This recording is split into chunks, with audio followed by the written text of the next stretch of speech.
tubibamwo. Nous pouvons de plus en plus manifester la victoire sur tout. Turashobora kurushiriza kugenda tugaragaza intsinzi ya Kristo ku kintu cyose. Demande à ton voisin, est-ce que tu marches dans la victoire? Bariza uwo mwicaranye uti mbega ugendera mu ntsinzi?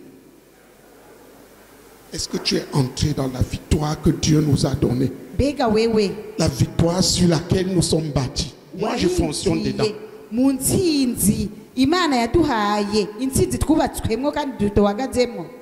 Écoute, Umviriza, rien nta kintu na kimwe que le diable a posé qui va moi. Satani yashyizeho kizonesha, Personne kandi nta n'umuntu n'umwe s'écroulera. kizotembagara kizitembagaza. J'accomplirai la volonté de Dieu. Zoshitsa ubugombe bw'Imana. J'ai consacré ma vie à cela. Ubuzima bwanje narabweguriye ibyo. Vous comprenez? Murabitahura?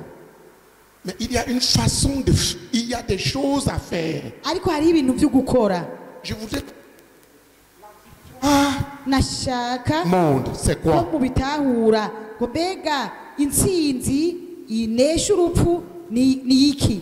C'est quoi? Ni iki? Notre foi. Mu kwizera kwacu. Je tire l'oreille de chaque. Nshaka gukwega ugutwi k'umuntu wese ari hano. C'est leur. Ntiyavuze ngo ni ukwizera kwabo, C'est notre foi. ahubwo ni ukwizera kwacu. C'est possessif. Ni ukuvuga ngo ni ibintu biri ku gatwe kawe. L'ordre, Urutonde, le respect kubaha, de ton ministère, kubaha igikorwa cyawe, la discipline, indero, afin que Dieu ne nous quitte pas. kugira ngo Imana yidute. Tu es notre dirigeant. Uri umurongozi wacu. Dis ça à ton voisin, tu es notre dirigeant. Mubwire uwo mwegeranye uterega uri umurongozi wacu. Ça veut dire que tu nous représentes. Bisigura ko duserukira. Ça veut dire que de prime abord, nous sommes d'accord. Bisigura ko tugenda tunyuranye twumvikanye. Si tu n'es pas d'accord avec nous, tu ne peux pas être dirigeant avec nous. Tudahuje, tutanywanye, tutumvikanye, ntushobora kurongo kumwe natwe. Tu comprends? Ninde atahura ibyo bintu? Tu n'es pas d'accord? Tudahuje canke tutanywanye, Tu es tutumvikana. un dirigeant à part. Tu peux faire ta part. Ubaye umurongozi uca ukora iby'iwawe, Équipe. ariko turi umugwi. Voici le fondement de la victoire. Heraba umushinge w'intsinzi. C'est notre foi. Ni ukwizera kwacu. Vous pouvez le lire. Murashobora kuhasoma. Notre foi. Ukwizera kwacu. Dis notre foi. Kuguti ukwizera kwacu. Ça veut dire qu'il y a notre type de foi, il y a leur type de foi. Bisigura ko hari ubwoko bw'ukwizera kwacu, hakaba n'ubwoko bw'ukwizera kwabo. Qui comprend ce que nous sommes en train de dire? Ninde atahura ivyo turiko turavuga? Il n'a pas dit c'est la foi. Ntiyavuze ngo ni ukwizera. Il dit c'est notre foi. Yavuze ngo ni ukwizera kwacu. Vous savez pourquoi ça? Murazi impamvu y'ivyo bintu? Parce que la foi peut produire des capacités différentes. Kuko ukwizera kurashobora kuvyara ubushobozi butandukanye. Et ces capacités dépendent de ce que Dieu a choisi de mettre dans cette foi-là. Kandi ubwo bushobozi buvana n'ivy'Imana yahisemwo gushira muri uko kwizera. Qui comprend? Takura. Chaque fois, type de foi que Dieu donne le type de victoire. Ubwoko bw'ukwizera bwose Imana itanga, Imana ibuherekeresha ubwoko bw'intsinzi bijyana. Et tout ça est en Jésus. C'est comme Jésus. Kandi ibyo byose biri muri Kristo Yesu.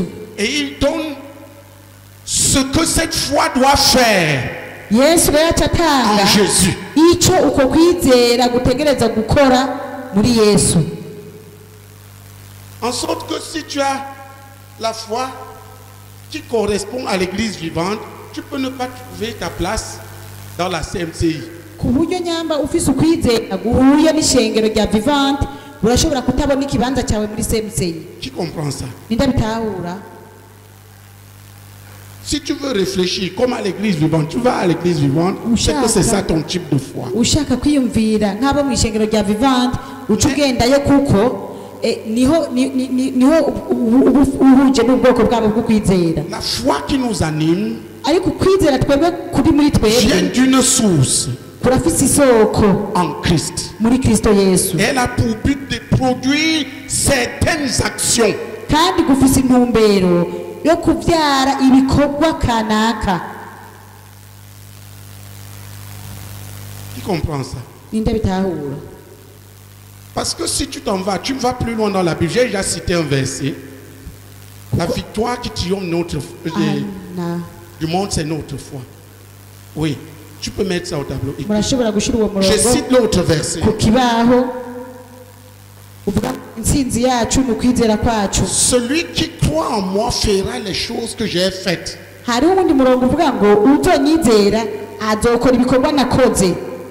Pour vous dire que la destination d'un genre de foi, c'est de produire certains actes.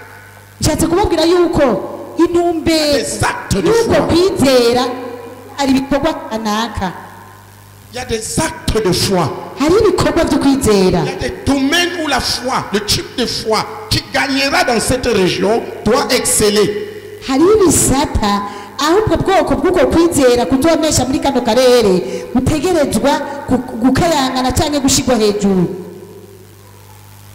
Et le Seigneur me rappelait ça ce matin, c'est parce qu'il savait que je devais vous rencontrer. Kandi iki gitondo umwami yabinyibukije ni kubera yaraje ko J'ai tuza souvent kubonana. cité ça. Ibyo ninde bibatotaguriye ubwa mbere Retraite quotidienne et retraite hebdomadaire. Notez ça. ubyandike ukwiherera bwo ku munsi Si hamwe tu no es fils du kwiherera frère aîné, kwa conviens du indwi. frère aîné. Ubyandike Commence à cultiver ta foi. nyambura umwana wa mwene data produire des rene résultats. nyambura umuhungu wiwe utangure kuvyimenyereza kwiherera buri munsi no kwiherera buri ndwi. Si nous devons produire des bananes, nyamba dutegereza kuvyara ibitoki on doit être quoi? dutegereza kuba turi iki natwe Des bananiers.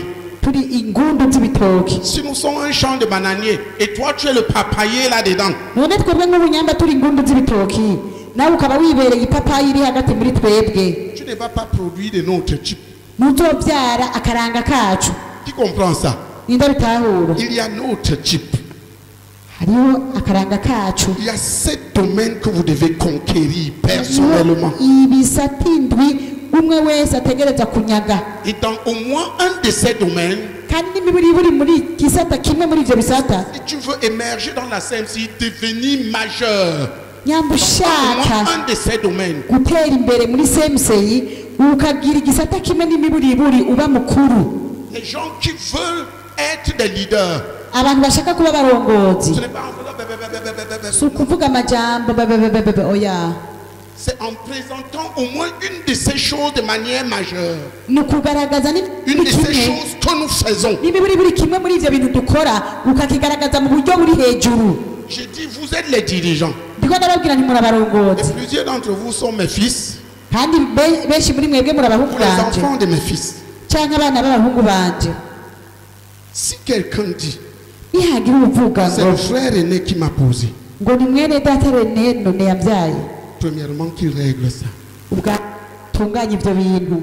Je vous ai donné ça à plusieurs reprises. Vous avez prié pour ça à plusieurs reprises. Mais les gens font comme si ça ne les concernait pas. ivyo nabibahaye inshuro nyinshi mwabisengeye kenshi ariko abantu bagoma bagira nk'aho bibaraba, Parce que les gens peuvent être esprits. kuko abantu barashobora kuvanwamwo. Dis à ton frère, tu es dans un champ. gira mwene Yesu uti wewe uri mu murima, Si c'est un champ de papayer, uti nyambara umurima w'ipapayi, sois un papayer. nawe rero uca ipapayi Ne sois pas un manquier. n'ubu mwembe. Tu comprends ce que nous sommes en train de dire? nizo taho ivyo turiko turavuga. Chaque type de foi a pour but de produire quelque chose que Dieu va multiplier. ubwoko bwo kwizera kanaka bwose buba bufise intumbero y'uko vyari ikintu kanaka Imana igambiriye. Je vous ai dit, la foi qui triomphe est premièrement la foi qui fait des choses que Dieu a commandé. nababwiye ko kwizera Il kunesha est fait de plus en plus comme Christ. ari ubwa mbere na mbere ukwizera gukora ibintu imana yatse kandi kukabikora kurushiriza ahubwo kubikora neza. J'ai dit retraite. Navuze ngo kwiherera. Je peux poser la question. Nagomba mbaze ikibazo. Qui veut diriger l'église avec le frère René? Ninde ashaka kurongora n'ishengero na mwene Lève la data main René? et sois sérieux. Lève la main et sois sérieux. uduze ukuboko kandi ubifashe nka nkama. À partir de l'église de maison Guhera mu ishengero ryo mu jusqu'au nzu centre, gushika kuri sande jusqu'aux églises de ville. gushika ku mashengero yo mu gisagara. Tu crois que Dieu t'a appelé Imana yaguhamagaye, à planter et diriger urizera ko l'église Imana avec le frère René? yaguhamagariye gushinga amashengero no Lève kuyarongorana na mwene data Pasteur René, ucukiriza gutya Lève la main. ukirize ukuboko Viens. neza. C'est à vous que je parle là. Ubu rero ni mwebwe ndiko ndabwira. Qu'est-ce que nous devons faire? None dutegereza gukora iki? Qu'est-ce que Dieu nous commande de faire Imana idutegeka gukora iki pour qu'il puisse valablement nous utiliser? kugira ngo ishobore kudukoresha by'ukuri? 1. Ubwa mbere, Une vie personnelle de retraite. ubuzima bwo kwiherera ku giti cyawe. Je vais vous dire comment je les prends maintenant. Ngomba ndababwire jewe ingene ndabigire ubu. Il y a, je me bats pour essayer d'avoir 7 à 8 heures jour ordinaire seul avec Dieu. Ndigwanako kugira ngo ndonke amasaha ari hagati y'indwi n'umunani ku munsi ndi kumwe n'Imana jenyene. Et je crois que j'ai une difficulté aujourd'hui parce que je pense que je devrais rattraper. Ndibaza ko mfise muri iyi minsi Avoir fait en moyenne kandi ko ntegerezwa kugerageza kugikemura kuko ubu usanga ngira amasaha nk'ane. je vais essayer de me Zogerageza rero kubikemura kugira je asubire ne suis pas guturuga. confus, en sorte que quand je n'y arrive pas, au moins que je me répande. Sinzazanirwa kuko iyo ntabishikiriye ndihana kandi nkasubira gutangura. Comprends ça. Nindabitahura. Le type de foi qui va produire la victoire ici, c'est pas le désordre. Ubwoko bwo kwizera butozana intsinzi hano sakajagari. Et ce n'est pas des choses faites de manière épistolaire. Kandi si ibintu bikozwe mu buryo ko hejuru. Selon ton niveau, selon ta place, ce qui doit être fait. Et en fin de semaine, Bivanye n'urugero rwawe vendredi, ikibanza samedi cyawe et dimanche, je dois faire 48 heures seul avec shinga Dieu. ibyo utegerezwa gukora. Donc, Mu mpera z'indwi mon naho but ntegereza kugira amasaha est 48 que je sorte pour aller prêcher kandi iyo ntegereza kugenda kuvuga ubutumwa bwiza de la retraite no kwiherera avec jeûne. kandi nisonzesheje. J'ai une retraite journalière Rero ndafite ukwiherera ko ku munsi ku et munsi, j'ai une retraite hebdomadaire. hanyuma nkagira no kwiherera kwa buri ndwi.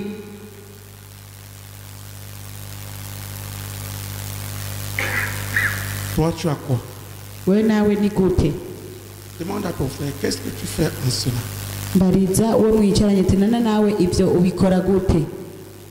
Qu'est-ce que tu poursuis en termes de retraite journalière? Uti mu bijyanye no kwiherera ko ku munsi wewe uri kukurikirana iki?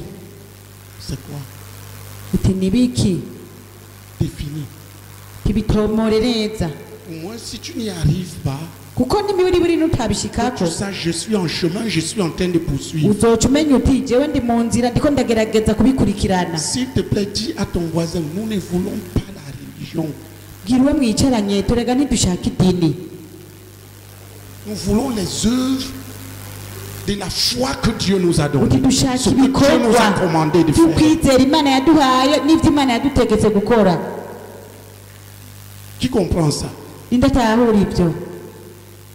La foi qui ne parle pas n'existe pas. Ukwizera kutavuga ntikubaho. Et la foi qui ne produit pas du travail, Kandi des actes, ukwizera nako est morte. kutabyara ibikorwa kuba kwarapfuye. définir dans quel domaine tu dois produire des actes qui sont comme qui ressemblent aux actes de Christ.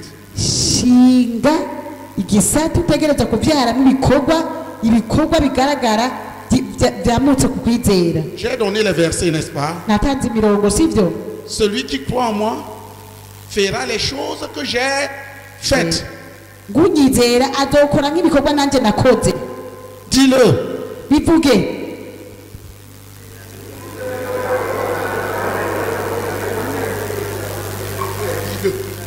Mwene data bivuge. Dis-le encore. Mwese bisubiremo. Unyizera azokora ibikorwa nanje nakoze. Bisubiremo. La foi n'est pas pour dormir. Ukwizera si ukugira ngo umuntu ayigamire. La foi n'est pas pour s'agiter.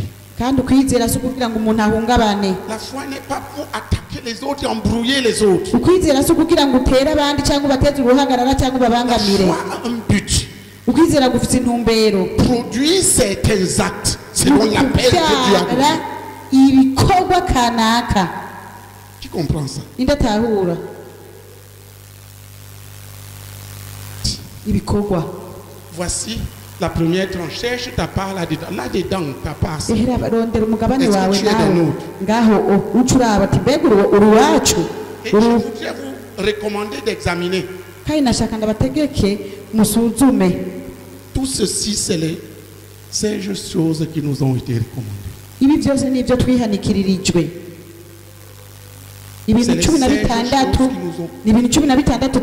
manière que Dieu a placée pour que nous ne puissions pas mentir.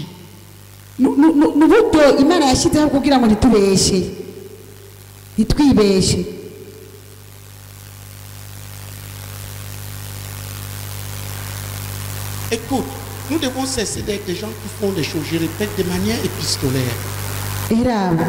Ntidushaka abantu bakora ibintu mu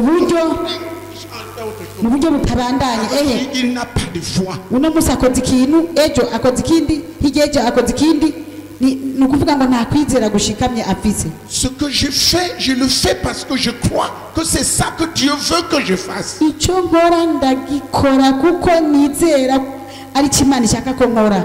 Tu comprends ça? Et si je crois ça, c'est toute ma vie. Je dois produire une vie de retraite. Difficile à faire. Je crie à Dieu et j'y travaille. Vous savez pourquoi? Mon ministère n'est pas basé sur les choses qu'on voit. Sur les choses que Dieu veut.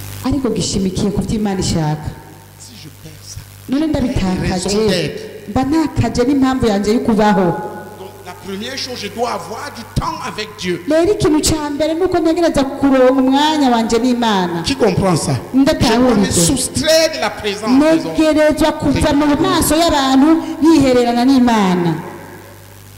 Après ceci, ce que j'ai pris, c'est que je puisse me retirer. Essayer de compléter les heures que je n'ai pas pu faire. Donc j'ai une obligation. Si toi tu fonctionnes n'importe comment,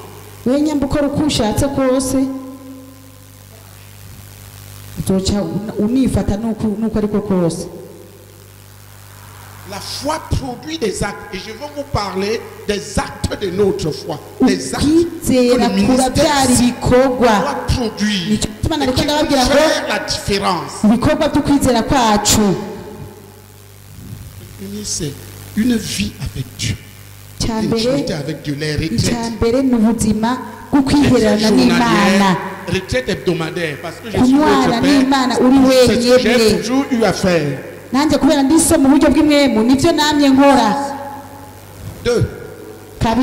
S'il te plaît, quand tu vois, s'il vous plaît, est-ce que j'ai la foi? Hein? J'ai la foi? Bien, je suis là pour reproduire cette foi-là. rero ndi ngaha kugira ngo uko kwizera ndakugwize.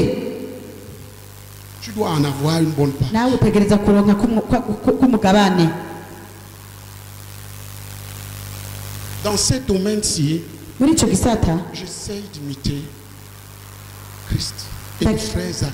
ndagerageza kwigana Kristo, nkagerageza no kwigana mwene data zake. J'essaie de me lever à la hauteur où lorsque j'en parle, ndagerageza kwiduza ku rugero rwaho ninavuga ataza kubara amajambo gusa, que j'imparte. ariko buba ari ubuzima ndiko ndatanga. Voilà pourquoi je me dois là. Nico gituma ntegeza kwishira ku rutonde.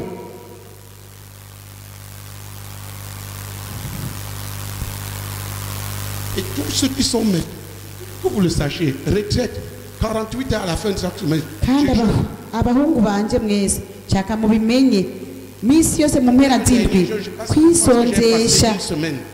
J'ai commencé. Natwe gutangura igane gusa kubigaragara hanze Entre là-dedans. Et quand tu vas étendre les mains sur les démons là, n'indani kandi niwarambura ibiganza pas sur une base de fausseté. ku badayimo niba bari ku rufatiro rw'ububeshi. Tu peux prendre les 48 heures, prendre-les avec nous. Qui se souvient que Dieu nous avait dit ça? Imana yatubwiye gufata amasaha 48 mu mpera z'indwi. Lève la main. Akirize. Qui le fait? Uravyibuka none nindabikora? C'est une personne. Umuntu umwe. Et ça, tu comprends ce que je dis? Nindatahura ivyo mvuga. Ce n'est pas ceux qui disent Seigneur, Seigneur, Seigneur, c'est ceux qui font. Sabavuga gusa ngo mwami mwami mwami, ariko nabakora ivyo umwami ategetse. Vous c'est pas ta couche. 48 heures. Vous me rendez compte? Je suis obligé kandi mukamicegeranya de donner un coup de poing dedans. kuko numva ntegerezwa Trop de libertinage. gutanga n'ingumu ngaho kubera harimo umwidegemvyo mwinshi. Écoute, je préfère que tu ne sois pas capable de faire un long jeûne, mais au moins que tu entres dans ce jeûne de réveil. Numva Toi-même, tu en as besoin. numva notahura C'est un instrument du réveil. Tu kudashobora sors de là, tu dis où tu vas. ijya kujya kwisonzesha kurekure, ariko uko kwisonzesha kugufi kw'ikanguro ukakuzigama ukakugumana. Ton voisin, à partir de vendredi prochain, Bwira uwo mwicaranye tuhereye kuwa gatanu uza. Ivyo kurya bizoba birangiye. 8 heures ne t'étudie. Amasaha 18 ntazokwica. Prie avec nous. Même si tu évangélises et prie, prends un temps pour prier et jeûne quand même. Tu verras que même l'évangélisation change. Parce que tu entres dans une équipe. Fataka enge hanyuma uzobona ko hariho n'itandukaniro mu ivugabutumwa Pendant ryawe. des années, j'ai prêché l'évangile devant vous, jeûnant. Voilà pourquoi ça a percé. Ni muri iyo myaka yose Le ventre. navuze ubutumwa imbere yanyu nisonzesheje, nicyo gituma ubona ivyamwa byabonetse. Mwe mushaka kuvuga ubutumwa inda yuzuye hanyuma ngo ivyamwa biboneke. Qui a vu ça? Ninde yabibonye? J'ai presque toujours prêché dans le jeûne. Ko navuze ubutumwa kenshi Qui a remarqué ça? hafi nka kose nisonzesheje. Ninde yabibonye ivyo? Tu as vu et tu fais quoi? Warabibonye none nawe ubigenza gute? C'est pour pouvoir me concentrer. Bore kwishira ku rutonde Quand je dis je me retire, il ne faut pas que je pense à la nourriture. kuko iyo niherereye ntibikwiriye ko nca niyumvira ibyo kurya. Je me retire de la présence des hommes. Indya ndaziheba kandi nkaheba n'abantu, Je ferme mon téléphone. hanyuma telefone nkayizimya Parce que je veux la communion avec Dieu. kuko mba shaka kunywana n'Imana. Je dois replacer ça de manière plus sérieuse parce que le temps a émoussé un peu tout ça. Ibyo ntegereza C'est ce matin que le kubitondeka Seigneur me mu buryo répétait ça. butomoye. Je cite la deuxième chose. Ndiko ndavuga ikigira kabiri. Le problème c'est que c'est pas facile que les enfants de Dieu retiennent les choses que Dieu leur dit. Je vous ai déjà donné ça plusieurs. Ingorane nuko abana b'Imana ntivyoroshe ko bacakira ibintu Imana ibabwiye kuko ivyo nari maze kubivuga. La deuxième chose c'est quoi? Ikigira kabiri ni ikihe? Que nous devons faire de manière manifeste. Dutegereza gukora mu buryo bugaragara. Comme preuve que nous avons cru Ikemeza ko twizeye à ce que Dieu nous a commandé. ivyo Imana yadutegetse. Vous voyez, je vous redis encore, ndasubiye kubibabwira. Dis, on te redit ça encore aujourd'hui. Mubwira Et uti demain, quand on va te demander, que ça trouve un peu de place dans ton cœur. mubwira uwo mwicaranye uti barasubiye kubikwibutsa kandi ubugira kabiri. Ti ejo nibabikubaza basi bihebe bironka akabanza na gatoya mu mutima wawe. C'est veiller et prier. Uti nugusenga no gukesha. Voici la question. Tout ce temps que tu vas passer seul, tu vas le passer à faire quoi? Voilà la première chose à faire. Ikibazo rero wa mwanya none uzomara uri wenyene uzomara uri kurakora iki? La première chose que je fais, Ikintu cya mbere mba ndiko ndakora c'est me mettre à genoux et parler avec Dieu. ni ukuvugana n'Imana. Je dépose des fardeaux devant. Ni ugufukama nkashyira imitwaro yanjye imbere y'Imana. Je demande ce qu'il faut faire. hama nkabaza Imana icyo gukora. Pourquoi il ne fait pas ça? Hariho abantu bariko baravuga amajambo kubera ko akora gutya adakora gutya. Si tu veux devenir mon Dieu, Nyamba ushaka gucika Imana yanjye ne fais pas comme ça, fais comme ça. niho uzoca uhagarara uca umbwira uti oya ntukore uku kora gutya. Ndashobora kubona ibintu mu buzima bwa mwene data Fidele nkamuzana imbere y'Imana Qu'est-ce que tu veux que je fasse? nkabwira Imana n'Imana mbega ushaka ko nkora iki? Si. Imana ikambwira ati kora uku.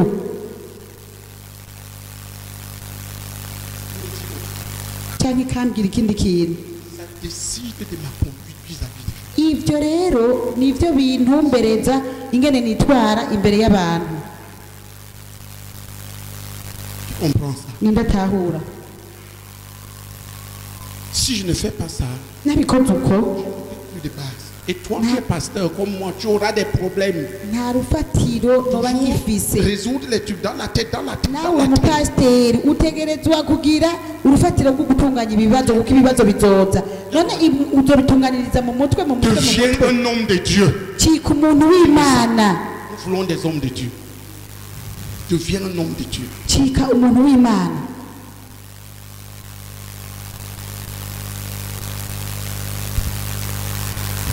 Vous voyez, Murabona veiller et prier, ça veut dire tous les jours.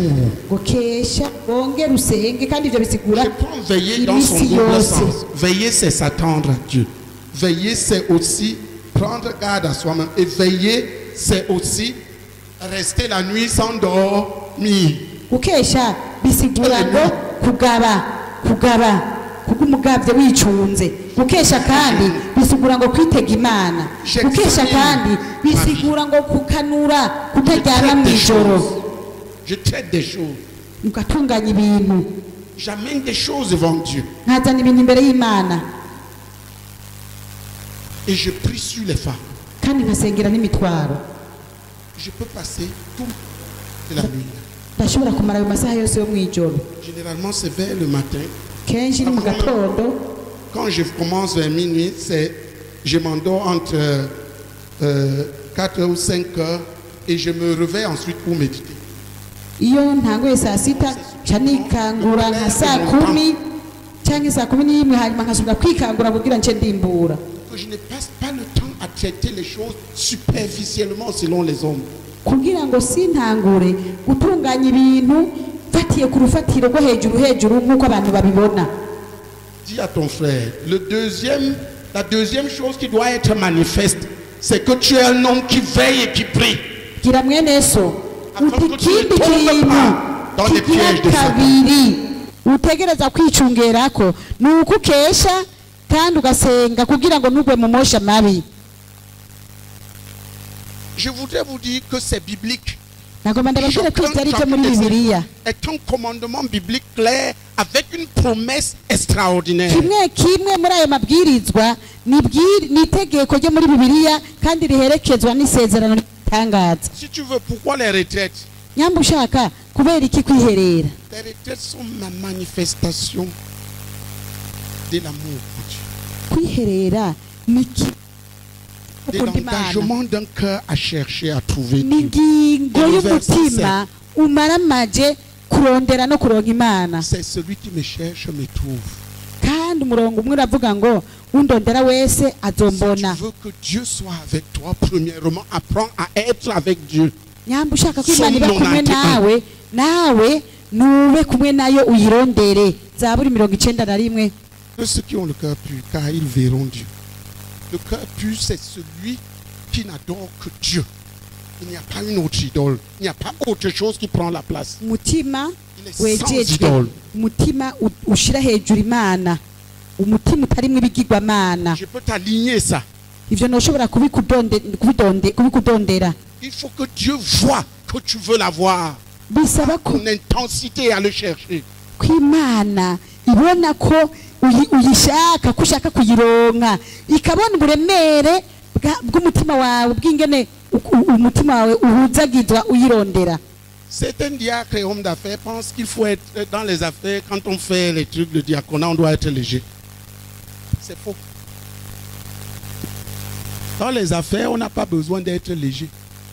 Mu bijyanye n'ubutunzi cyangwa mu by'amafaranga ntutegereza kuba umuntu afata ibintu minenege. Oya, Un Américain umunyamerika qui était devenu très riche, yacitse ubutunzi akomeye. chaque fois que tu lui apportais une affaire, Igihe cyose wamuzanira ibijyanye derrière son bureau, il avait ibijyanye n'ibyashara, inyuma y'ibiro byiwe hari hakumba k'amasengesho. il n'acceptait aucune affaire avant de l'avoir apportée devant Nta Dieu. cyashara na kimwe yemera atabanje kuja imbere y'Imana. Dis ça à ton frère. Mubwire mwene so, Combien d'indépendance. eheraba ingene wigenga Il commence à grandir.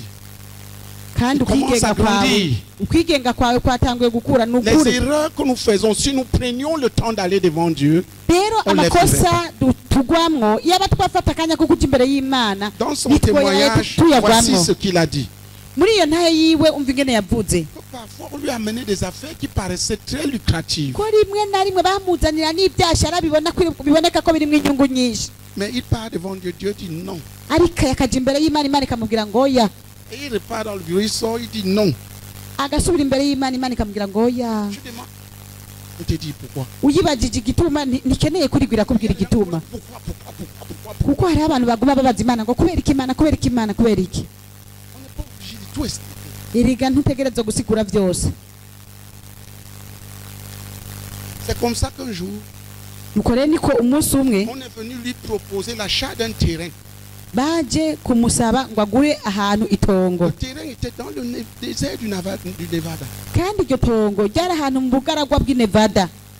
Ça n'avait pas de sens. Nta n'insiguro byari bifise. Ce monsieur n'avait aucun intérêt d'aller acheter le terrain là-bas. Uwo mugabo nta nyungu n'imwe yari afise yo kuja kugura iryo tongo, Il voulait refuser. yashaka kwanka. Mais il s'est dit, demandons à Dieu. Aravuga ati reka kuja kubaza Imana, Il est parti, il s'est mis à genoux. aca aragenda arapfukama. Dieu a dit, prends ce terrain. Imana ikimubwira ngo gura iryo tongo, Gigantesque terrain. aca agura urutongo runini. Frère, le terrain s'est retrouvé à la jonction des deux voies les plus essentielles et c'était plein de pétrole. Bene dada basanze iryo tongo Super. ryuzuyemwo ipetroli Applaudissons. munsi. Komera amashyi Umwami Yesu. Frère, Bene dada supposez qu'il soit parti demander à sa femme. dufate ko yagiye kubaza umukenyezi wiwe Ma femme, dis-moi, ati mukenyezi wanje mbarira, je vais acheter ce terrain au désert. ati ngo mbaje kugura iryo tongo ryo mu bugaragwa. Dites-moi une femme dans le monde qui va accepter. Mbwira uwo mugore n'umwe mw'isi yokwemera ivyo Une bintu, seule. umwe wenyene. Qui comprend ce que je suis en train de dire? Ninde atahura ico ndiko ndavuga? C'est comme ça que sa vie a changé. Uko niko ubuzima bwiwe Vous commencez à bwahindutse. réfléchir comme des enfants de Dieu. Mutegereza gutangura kwiyumvira nk'abana b'Imana. Bâtis ta vie de recherche. Uba ku buzima bwawe bwo kurondera Prends Imana. le temps seul avec Dieu pour amener les choses devant lui. Kawe wenyene C'est n'Imana, d'être en l'air. ibintu ubizana imbere yayo, reka kuba umuntu ari hejuru. Ça, c'est la marque du ministère ici. C'est l'enseignement du frère Zach. Ico ni kimwe mu bimenyetso bya kino gikorwa, ni inyigisho ya mwene data Zaki. Qui comprend? Indatahura mwubaka ibyo bintu. Dis-nous ce que tu fais là-dessus. Ça, c'est pour t'examiner toi-même. Ah, Est-ce nous, que tu es avec nous ou tu es dehors? Ni ukugira ngo wisuzume nawe uvuga uti mbega bashe uri kumwe natwe cyangwa uri hanze. La troisième chose, Ikigira gatatu c'est lire et méditer la parole de Dieu jour et nuit. ni ugusoma no kurimbura ijambo ry'Imana ku murango no mwijoro. Nous voulons des dirigeants qui réussissent. Dushaka Les mains desquels tout est bloqué. Dushaka abarongozi baroranirwa atari abarongozi byose bibatangira. Ce soir, c'est ce que je vais essayer de faire. Kuri uyu mugoroba nicyo nza Je vais kugerageza essayer de gukora. lire la Bible et de lire un de nos livres. Ndaza kugerageza gusoma Bibiliya no gusoma kimwe mu bitabo byacu. Qui comprend? Ndatahura. En tant que leader, je me dois Nk'umurongozi d'être excellent dans ça. negerezwa kuba Produire des umuntu gens qui font ça umuhinga muri de ibyo manière excellente. kugira ngo ushobore kubyara abantu nabo babikora mu buryo bwiza cyane. Un jour, chacun d'entre vous va nous dire dans lequel de ce domaine il est excellent. Umunsi umwe Pour que nous muri puissions lui mwebwe dire, alors là, tu peux enseigner ceci. azotubwira igisata kimwe muri ivyo bisata yamaze guteramo imbere cyane kugira ngo tumuhe icyo gisata azoza aracigisha abandi. Dis à ton frère, tout le monde n'est pas permis d'enseigner tout. Bwira mwene data bose ntibemerewe kwigisha kuri byose. Tu n'es autorisé à enseigner que là où tu es excellent. Wewe wemerewe kwigisha Sinon, tu muri seras jugé. bijya ukora neza cyane. Et je veux que les pasteurs, que vous compreniez ça. Kandi shaka ivyo bintu babitahure neza. Le domaine où tu n'est pas excellent, n'en parle pas. Même si tu Igisata as une foule de connaissances, utabikora neza nubwo waba ugifisemo ubumenyi, parce qu'il y a la connaissance qui tue. kuko hari ubumenyi bwica, La connaissance intellectuelle, ubumenyi bwo mu bwenge gusa charnelle. bwo mu mubiri. Alléluia. Amen. Maîtrise. Ubifate nk'ama Fais tout, ube umuhinga, mais choisis les domaines où nous pouvons compter sur. ubikore byose mugabo uhitemo bishobora ko Deviens excellent dedans. kandi ucika Je n'ai pas umuhinga. le choix. Je dois être excellent dans chacun de ces domaines. Jewe nta mahitamo Et je mfise, veux pouvoir negeza mettre kuba chacun d'entre umuhinga muri vous ibyo au bisata défi. byose, kandi nshaka gusotora umuntu umwe wese muri mwebwe De me dépasser. kugira ngo andengane Je andengere. vais me dépasser. Moi, je fais les 7 Jewe nkora ibyo bintu indwi pour pouvoir former les gens. Qui comprend? kugira ngo nshobore kwigisha abandi. Si toi tu te Nindatahura concentres, tu dois pouvoir me dépasser. nawe utegereza kuzondengera niba ushaka gushika kure. Et je vais demander. Kandi nzobaza, C'est ça les gens qui vont nous représenter. abo rero nibo bantu bazoca baduserukira. La 4e chose, Ikigira kane c'est l'intercession gênante avec les frères. nukusenga wisonzesheje hamwe na bene data. Vous voyez les cours là. Murabona ya misi 40. Il y a 3 jeunes de 40 jours avec des retraites. Hariho ukwiherera, hariho ukwisonzesha kw'imisi 40 gutatu kuba kuri kumwe no kwiherera. Quand nous lançons ça, Ivyo tubitangaje tu prends ta part de la. utegereza gutoramwo umugabane wawe. Premièrement, Bwa la mbere semaine qui est la vôtre, yandwi iberekeye tu ne manges pas. ufungure C'est-à-dire que le strict minimum, c'est ça. n'imiburiburi ivyo mbariza ari bo mwicaranye tuwe ninde yakurungitse Qui te répond? kandi akwishure Tu fais comme lui ou tu es un tout puissant. uti none ukora nkawe Toi, tu fais comme cyangwa lui. uri mushobora byose, Ou bien il faut que tu te bouttes dehors. cyangwa bisaba ko Imana izogushiburira hanze. Frère, levons-nous d'abord et prions. Bene data duhaguruke tubanze dusenge. Prie pour toi-même. Wisengere, Que chacun d'entre nous prie. umwe umwe wese yisengere muri twebwe. Prions. Dusenge. Et si quelqu'un veut venir prier, ici, Nyamba hariho n'ushaka kuza hano imbere gusenga aze. mwami ndagushimiye rwose mwami, ndagushimiye ko databuja wuguruye amaso yanjye databuja, ko hariho byankenerwa iki gikorwa cyubakiye ko ntategerezwa gufinatisha na gatoya mwami, kugira ngo sinisange databuja ndiko ndaguruka mu muyaga. Ndasenze ngo umparire mwami Mana, umparire kugusamara kose ku bintu ngenderwa ko twahawe nk'urufatiro mwami. gendera mwene data wese iki kintu turose mwami ubu butunzi twahawe tubufate nka nkama ndihanye mwami n'umutima wanje inshuro kenshi wambwiye kwiherera ngasanga nasamaye ndihanye inshuro kenshi wambwiye kwiyugarana nkaba umuntu aguma agenda mwami ndasenze umuharire kandi mwami uca unshinga mw'ubu buzima rimwe risa kugira ngo nshobore gutanga ubuzima kandi mwami watubwiye ko atari benshi bakwiye kwigisha ariko icyo tuzigisha aricyo twabayemo excellent aricyo twabayemo agahore twabayemo mwami abahinga ndasenze guhingura umutima wanje databuja ukukurinda kwakire kandi mwami ngenende kwifatanya nako mu izina rya Yesu amen. Twicare. La foi produit des actes. Ukwizera des actes qui sont des actes en Christ, des actes de vaillance. Vous avez les actes, le livre des actes des apôtres. Ça c'est le fruit de leur foi. Murafise igitabo kivuga ngo ibyakozwe n'intumwa bijya n'ivyamwa byo kwizera kwabo. Dis frère, écrivons notre livre de nos actes. Mubwire tumwene dada natwe twandike igitabo cy'ibyakozwe natwe nk'intumwa. Dis-le lui. Bimubwire. On dira quoi de toi? Que tu te lèveras et tu réaliseras quoi?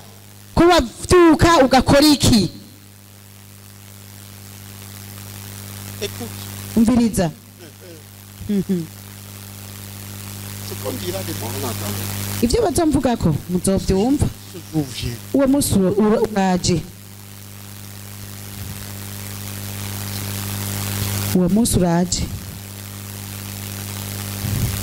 Tu fais les actes que Dieu nous a commandés. Les actes de notre foi.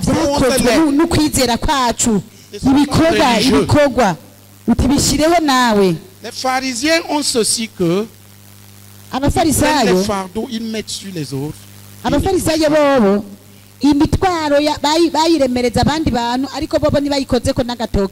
Vous savez que lorsque je vous ai parlé de veiller, j'ai veillé d'abord de loin que vous tous. Quand j'ai parlé de prier, j'ai d'abord prié. Parce que si je parle ce que je ne fais pas, j'appelle le jugement. Jacques 1.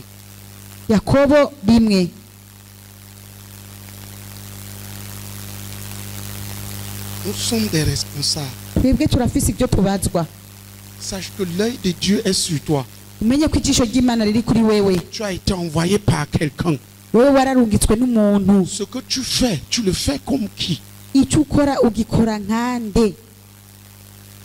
Tous ces tintin qui se lèvent de ne pas et se mettent à poser des choses, inventer des choses, les poser comme si personne, comme s'ils avaient planté une église. Ça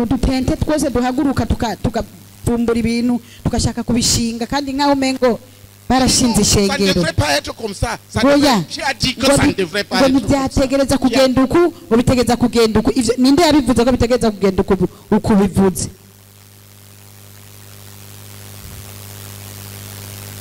Qui comprend? Nous sommes les enfants de quelqu'un. Qui comprend? Et notre modèle de foi est clair, simple. Faites-le, montrez-le nous.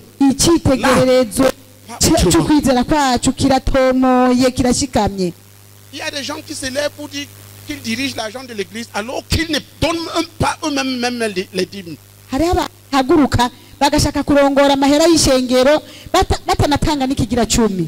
J'avais dit que pour que quelqu'un commence à dire je vais enseigner aux autres à donner les dîmes, qu'ils donnent au moins combien?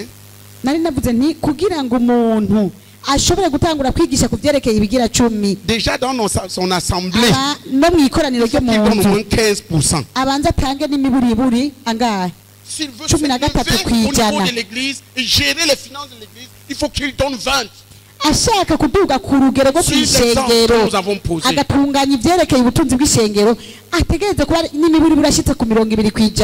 Si vous teniez compte de ces choses, parce que vous savez d'où ça vient, il n'y aura pas ces erreurs. niho bamwe uko kwihenda. Qui comprend ce que je dis? Niratahura ibyo Ouvre mvuga. les yeux, tu examines. Nimubwe mu bisuzuma. Ceux qui doivent parler des dons dans l'église doivent souffrir des données. Abategereza kuvuga ivyerekeye gutanga mu ishengero bategereza kuba bababajwe nabo mu gutanga. Si quelqu'un donne des dîmes et quelques pleines d'offrandes, dis-lui frère, c'est bien, mais tu n'es pas encore là.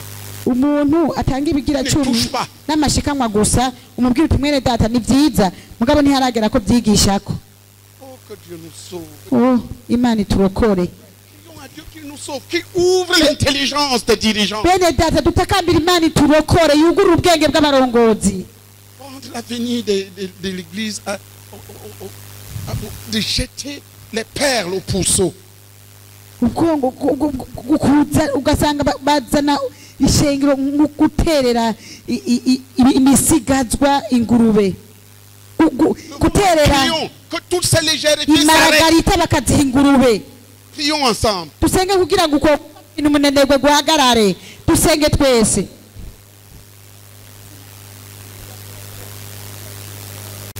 Quelqu'un veut diriger les finances de la zone. Umuntu ashaka kurongora ubutunzi bwa Vous voyez zone. les gens que je vous envoie là. Urabona abantu ndabarungikira. La sœur, Mwene data. j'ai essayé de baisser, Naraje kumanuka. mais elle donne 30%. Dafroze atwijana. Ne dis pas moi aussi je vais enseigner. Ntuce uvuga ngo nanje ndagiye kwigisha. Enseigne d'abord. Bantu uva amaraso imbere yo kwigisha.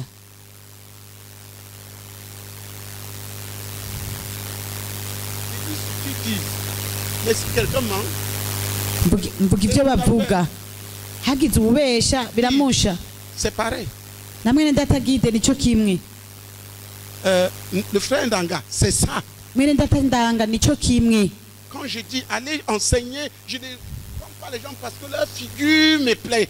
Mbwiye abantu nigenda mwigishe sindabibabwira kubera banezereye mu maso. Icitegererezo. Modèle de jeûne et de prière avec les saints, 40 jours, 3 fois. Icitegererezo no gusenga uri kumwe na bene data. Twisonzesha ko iminsi 40 inshuro zitatu. Il faut savoir qui tu suis. Utegeza kumenya ukurikira. On n'envoie pas les moutons. Iturungika intama. Un troupeau de moutons autour d'un lion. Ntushobora kurungika umukuku w'intama ngo ukikuze intare. Frère, qui a déjà vu un mouton qui marche avec un lion? Bene data nindarabona intama igendana n'intare. L'endroit où il finit, c'est où? Aho hantu izo ntama zohereza ni hehe? C'est dans l'estomac du lion. Hariya mu nda y'intare. De telles personnes, quand tu vois autour de moi, ils vont finir par pleurer parce qu'ils vont commencer à dire non, il est trop dur, non, il est trop dur, non, on ne fait pas comme ça, non, on ne fait pas cela. Abantu mwene abo rero iyo bari hafi yanje baca batangura kurambirwa bakavuga ati ngoya ngo rarenze urugero ngoya ntiwoshobora gukora ngoya nibi nabyo birarenze. Ça me dit une chose, mouton. Bica bimbwira ikintu kimwe uri intama. Pour ça suivi, il faut le tenir loin. Kugira ngo ashobore kubaho bisaba yuko yigira kure. Qui comprend ça? Nindatahura ivyo. Dis à ton frère, tu es un mouton ou un lionceau? Bwira mwicaranye ati mbenga wewe Qui es-tu? wowe uri intama cyangwa uri umwana w'intare? Un mouton ou un lionceau? Wowe uri intama Les gens qui cyangwa uri ne se umwana w'intare? perfectionnent en rien. Abantu ata kintu na kimwe bihinguramwo. Fils de qui? Uri umuhungu wande? Dans la Bible, Aba muri Bibiliya on dit tel, fils de tel, fils de tel. bavuga Fils ngo de tel. Toi, naka tu es fils de qui? umuhungu wa J'ai naka compris. mwene En naka. quoi? We nawe uri umuhungu wande mu biki? C'est ça qui est important ici. Ico rero nico gikomeye ngaha.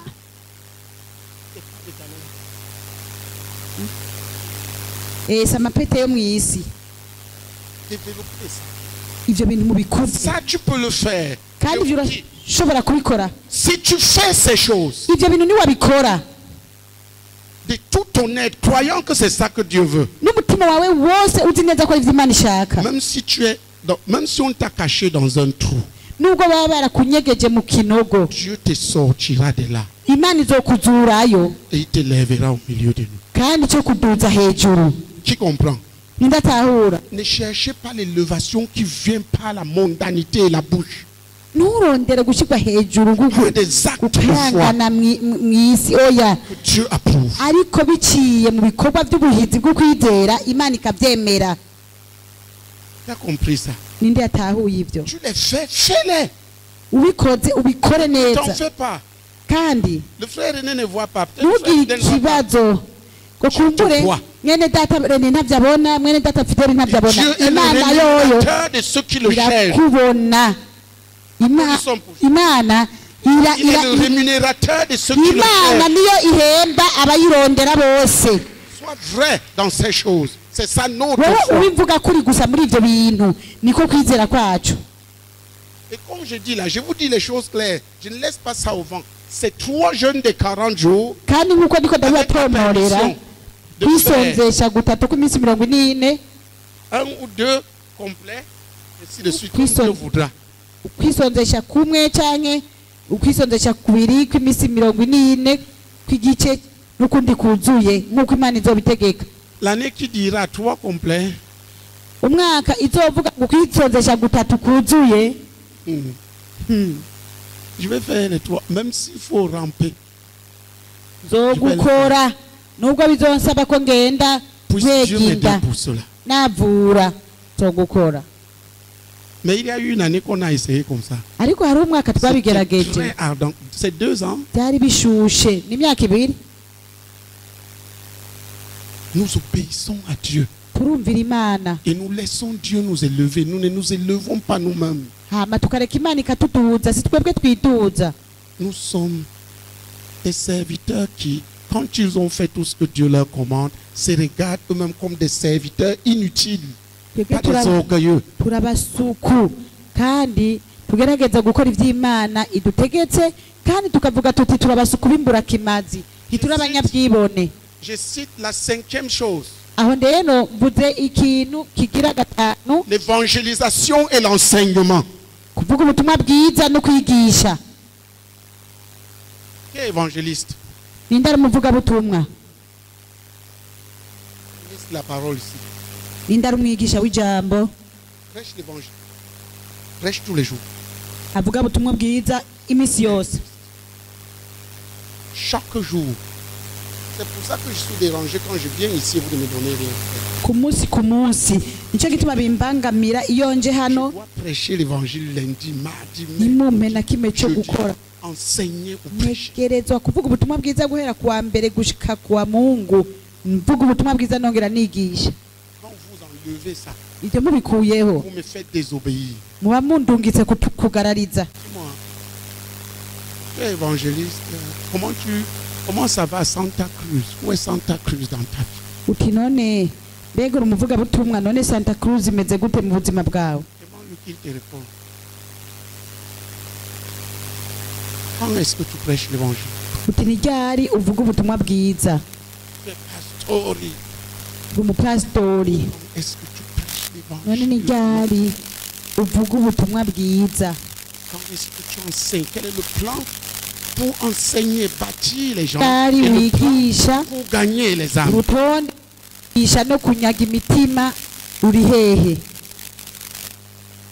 Je ne laisse pas ça au hasard.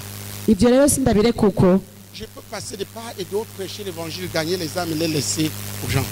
Mais, tous les lundis, ndashobora kugenda hirya no hino avuga ubutumwa bwiza nkanyaga imitima ayisigira abantu ariko mardi soir, je dois prêcher wa ou mbere enseigner. ntegerezwa kuvuga ubutumwa tous les bwiza après-midi. nkigisha inyuma ya saa sita hose. Et à partir du samedi, hama kuva ku wa gatandatu naho évangéliser, gagner les âmes, ntegerezwa guérir les malades, chasser les démons. kuvuga ubutumwa bwiza nkanyaga imitima yirukana abadayimoni. Les gens vont venir ici pour apprendre de nous. abantu bazoza hano kugira ngo batwigireko. Il ne faut pas qu'en regardant les dirigeants de Bujumbura, ils soient désarçonnés. rero ntibikwiriye ko babonye abarongozi b'i Bujumbura baca bahungabana.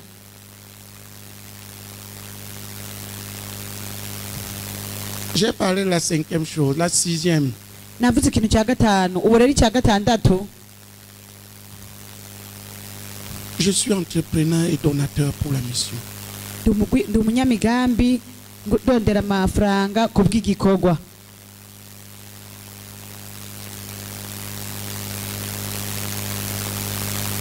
J'ai un rêve pour lequel je suis en train de travailler. kandi ndafise indoto ndiko ndakurikirana nkorerako.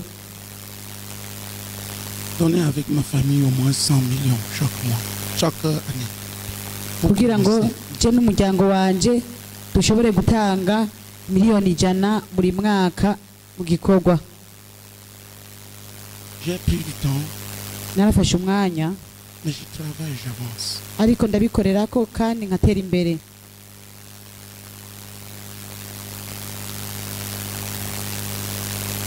Tu comprends? Niratahura Donc mon but n'est pas de tirer de l'église, rero intumbero si yo gukwega mais d'investir dans l'église. nkwega nkura amahera mu ishengero, ahubwo intumbero niyo gushira amahera mu Je ishengero. travaille dur pour cela. ndakora cyane nkatama ku bw'ibyo, En sorte que si un jour quelqu'un s'élève comme les riches aiment être glas et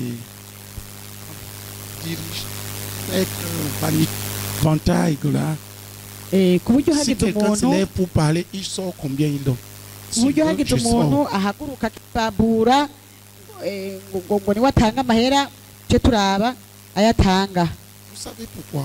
murazi igituma Je dois produire des donateurs. ntegereza kubyara abantu batangira Certains imana. d'entre nous qui vont poursuivre l'excellence dans ce domaine. hariho bamwe muri mwebwe Mais tous, nous devons être en règle. bazokurikira ubwiza bwo ku rwego rwo hejuru muri icyo gisata. Tu as compris? ninde yatahuye? Je ne peux pas produire les gens en étant en arrière. sinshobora kubyara abantu nanjye ndi nyuma y'ibyo. S'il vous plaît, umve ndabasabye, je voudrais bien que les gens pensent nashaka neza ko abantu biyumvira à qui remplacera le frère aîné umuntu tôt ou tard. azohavura asubirira mwene data Rene. Mais supposons que c'est toi. ariko dufate ko ari nka wewe, On va attendre pour toi. none wewe tuzokurindira kwiki? Qu'est-ce que tu vas nous dire? uzotuzanira iki? Ça ne suffira pas. kuvuga ngo haleluya ntibizoba bimaze byonyene. Tu comprends ce que nous sommes en train de dire? uratahura Bien ibyo turiko parler ne turavuga. suffira pas.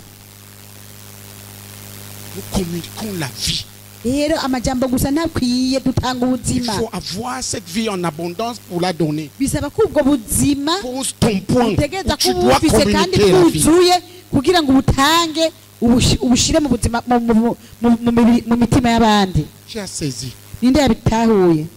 Voilà pourquoi c'est Paul. Si vous voyez l'école, nicyo le gituma frère Zach avait dit l'école c'est une personne. Si vous voyez mwene l'école, data les classes sont Zach choisies par rapport à ça. yari yavuze ko ishure ari umuntu. C'est ce que Dieu a produit. ibyo imana Que Dieu a produit en la ubwoko personne. bw'ukwizera imana yabyaye biciye mu muntu. Septième, ikindwi mais ndakizi, former, kwigisha, envoyer, kurungika, soutenir et suivre gushigikira les disciples no dans les nations. gukurikirana abigishwa ku kibuga cy'ivugabutumwa. Voilà la septième chose. icyo ni ikintu Frère. cy'indwi. Si tu me vois en train de faire, de travailler, je travaille à une de ces choses. umbonye ndiko ndakora mba ndiko ndakora numbereye ikintu kimwe muri ibyo bintu, Le reste n'est pas important. ntacyo bimaze. Tout le reste ne vaut rien. ibindi byose ntacyo bivuze. Tu as compris ce que c'est la foi. ninde yatahuye icyo ari cyo kwizera? Tu comprends? ndatahura. La foi fixe ce qu'elle doit produire par utegerezwa rapport à ce que Jésus a fait. gutondeka icyo utegereza kubyara bivanye n'ibyo Yesu yakoze. Quand je vous parle des donateurs, je veux être un multiplicateur de pain. n'ubu mvuze ngo byo gutanga ntegereza kuba umuntu agwiza imikate. Tu comprends ce que je suis en train de dire? ninde ariko aratahura ibyo ndiko À ndavuga? travers les mains de qui les gens deviennent grands man. umuntu biciye mu maboko yiwe abantu bacika abantu bakuru Donner. kugira ngo batangire imana. ça est là. rero ibyo byose biri ngaho. Tout ça, tu dois être en ordre surtout. Ibyo Mais byose choisis des points utegerezwa d'excellence. kuba uri mu rutonde muri ibyo bintu byose, On te demande, tu dis, ariko ici, ugafata je igisata suis kimwe excellent ici, voici ukavuga ce que j'ai uti planifié. voici ce que je eheraba fais. eheraba muri iki gisata ndibitumwako, raba n'ingene nabitunganije n'ingene ndabikora nuko. La perfection ne tombe pas sur les gens par hasard. Rero ubwiza cyangwa guhingurwa neza nibipfa kuza gutyo giturumbuka, C'est un choix. n'amahitamo y'umuntu. Deviens parfait dans veiller et Cika prier. gahore C'est ça l'appel. mu gusenga Deviens no mu parfait. gukesha. Dans la prédication aussi, c'est Cika ça. gahore Et mu si vous kuvuga voyez- ubutumwa no kwigisha nyimba ari ibyo. Vous verrez que dans chacune de ces choses, il y a au moins 2 ou 3 choses. Mubyitegereje urabona ko muri kimwe kimwe haba harimo bibiri cyangwa bitatu. Lecture et méditation de la parole. Nk'akarorero gusoma ijambo no kuririmburako. Notez, il y a lecture biblique, Hariyo gusoma ijambo méditation de la parole, kurimbura ijambo, lecture biblique, gusoma Bibiliya, lecture des livres gusoma ibitabo et des études que tu fais à travers ces différentes lectures. no kwiga ivyigwa ukora Tu comprends? biciye muri uko gusoma. Tu as au Nindatahura. moins, c'est toi. J'ajoute, Haba moi, hari je ivyo fais bintu garde byose. l'écoute des messages. Noshobora kongerako ikindi Ça, c'est mon attitude vis-à-vis de la parole. cy'ukugabanya ibice butumwa. Là, je cultive la connaissance Ndiko niyubaka mu bumenyi afin d'acquérir le discernement. kugira ngo nshobore kuronka ugusobanura no gutomokerwa neza. Comme ça, tu ne vas pas prendre des décisions bidons. Gutyo rero nzoshobora gufata ingingo atakirimwo. Tu comprends? Ninda bitahura. Et ici, on ne dit pas que tu ne fais rien. Tuvuze ko atanakimukora. Si tu ne faisais rien, tu ne serais pas là. Iyo batanakimukora ntiwari kubura ngaha. Tu ne serais pas parmi ces gens-ci. Ntiwari kubura muri aba bantu baraha. Dis à ton frère, félicitations pour ce que tu as fait jusqu'ici. Kira mwene data uti ndagukeje ku byo wakoze gushika uyu munsi. Mais oublie ça maintenant et donne-nous l'excellence. Utariko rero ibyo wakoze byose gushika ubu ubyibagire uduhe ibyiza byiza by'agahore. Oublie-toi. Oublie-toi et vois le modèle qui est devant toi. Uti niwibagire wiyibagire ubone icyitegererezo kiri imbere yawe. Prions que Dieu donne à chacun d'entre nous de balayer tous ses propres... comment on peut appeler quoi? Ses propres... Vous voyez, il y avait un appareil qu'on appelait tourne-disque.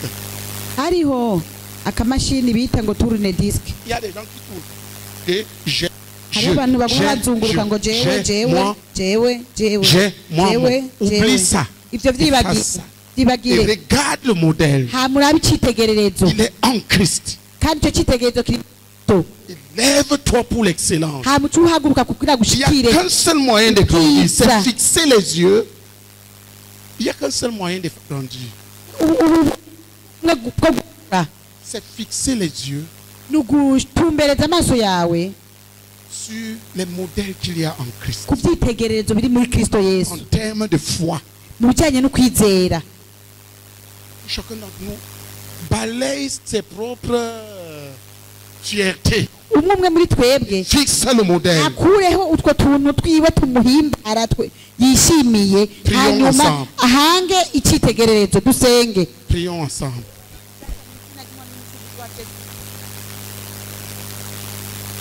Amen.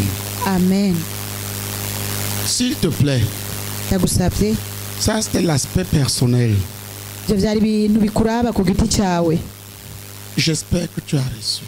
Ndizera ko wabyakiriye. Tu as reçu. Ninde yakiriye Bien. neza cyane. Marque les points où tu vas démontrer l'excellence. Akamenye aho ubwi Écris byandike et travaille à ça. kandi ubikorerako. Travaille à ça. Byandike kandi ubikorereko. C'est dans ce domaine-là que tu vas enseigner les autres. N'icyo gisata nyene niho uzokwigisha abandi. Mais dans tous les domaines, chacun d'entre nous doit poser une routine. ariko muri ivyo bisata byose umwe muri twebwe ategeza gushiraho akamenyero. Amen. Amen. Bien. Neza cyane. Nous passons à la seconde chose. Reka tugendere ku kintu kigira kabiri. Notre fonctionnement. Ingene dukora. Nous avons achevé les 8 semaines. Nous avons même ajouté une semaine. Nous sommes à la 10e semaine. Indwi umunani twarazihejeje turongera ko n'indwi y'icenda ubu tugeze ku ndwi y'icumi. On a recommencé. C'est pour ça qu'on devrait avoir ces rencontres sur la semaine. Twarasubiye gutangura nico gituma twategereza guhura. On doit finir, examiner. Dutegereza kurangiza hanyuma tugasuzuma neza Avant de relancer. imbere yo gusubira gutangura. La question, Ikibazo rero comment ça a été? mbega byagenze gute?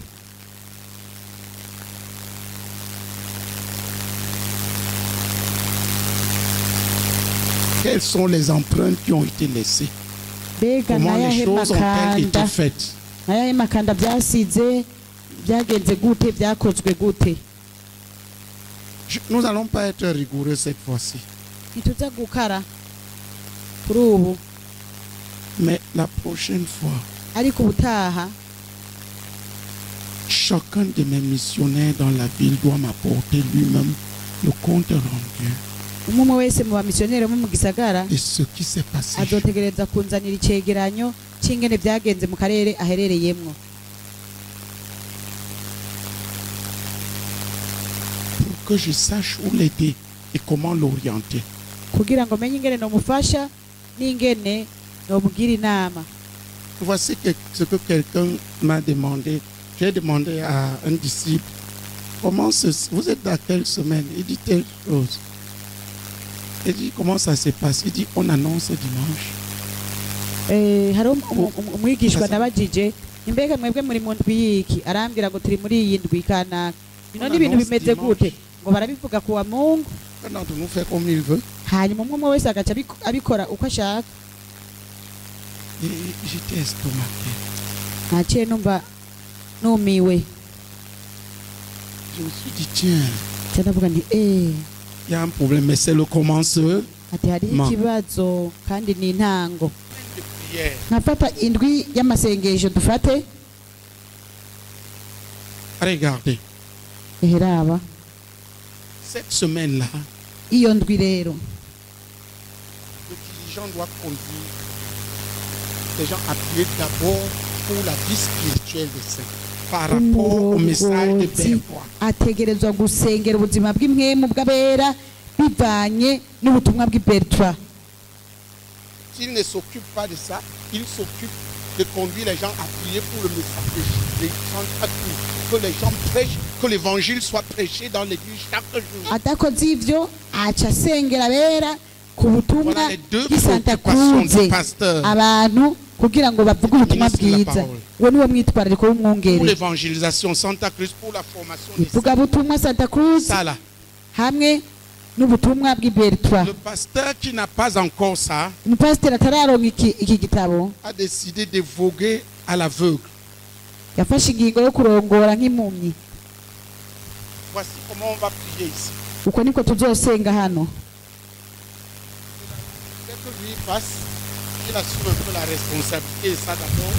Que les pasteurs, c'est le temps. Il me faut au moins tout un samedi pour bien éclairer. Nashaka ko aca imbere kugira ngo ashobore Pour ça, on aurait arrangé. kubifata mu ntoke mu kurindira ko abandi bapasiteri baza.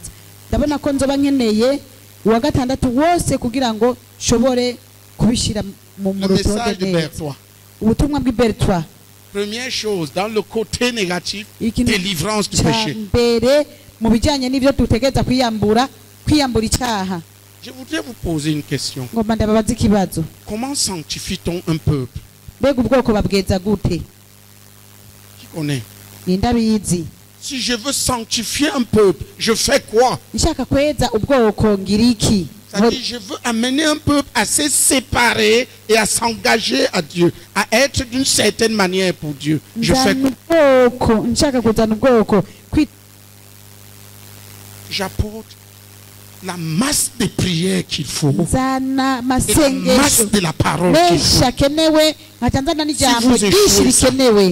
Si nous échouons à cela, nous méritons qu'il y ait de mauvaises personnes. Le pasteur doit avoir sur lui le fardeau d'amener la masse de prières qu'il faut sur les saints. D'abord sur les saints. Ensuite, sur les centres, sur les assemblées.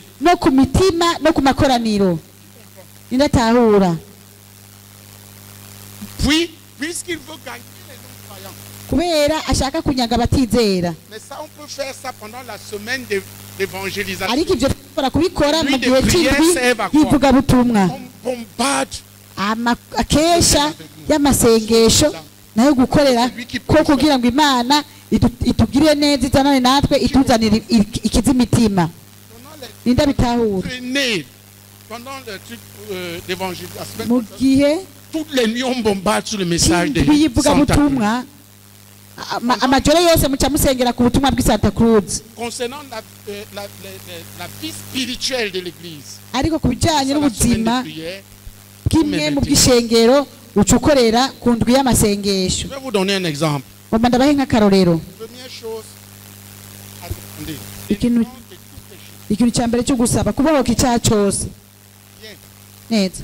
Premièrement, mbere on écrit au tableau. Ukandika ku kibaho. Un, pour toi-même. Deux. Ukisengera. Ubwa kabiri. Pour chaque saint dans ton église. Kuguwera wese mwishengero. 3. Ubwa gatatu. Pour chaque saint dans chaque assemblée de maison. Kuguwera wese mwikoraniro ryo mu nzu. 4. Ubwa kane. Pour chaque saint dans la province spirituelle où tu te trouves. Kuguwera wese mu ntara yo mu buryo bw'imwemu urimwo. 5. Ubwa gatanu. Pour chaque saint dans la nation le Burundi. Kuguwera wese mu gihugu cy'u Burundi. 7. Ubwa gatanu. Pour chaque saint dans notre ministère à travers le monde. 8. Mwisi. Ivyo byose ukabitondeka ku kibaho.